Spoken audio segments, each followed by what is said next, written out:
Xolasi endi siz yotib oling.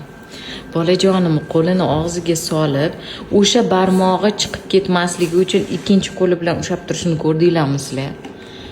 Bolalarimiz-chi qornimizdan unli bo'lib ketishyapti. Qaranglar mana. Jonim meni xas ko'rsataman sizlarga. Ana, ko'rdinglarmi? Bosh barmog'ini tiqib miqillatib so'rib qo'yapti. Xo'p, oyijonisi aytayotdilar, Zulayho opa meni 12-martga tug'ishimni berishyapti, lekin men ko'zim yetmayapti deb. Ko'rsak, onasi haqiqatan o'ylagandek bo'lyapti-da, oyijonlar. 12 emas, 20-fevralga tug'ib qo'yadilar. Bolam 2 kilo 700 ga yaqin. Lekin ko'p ko'tara olmaydilar. Men bitta narsaga qoyil qoldim. Ko'nglim shuni sezyapti, Zulayho opa deydilar.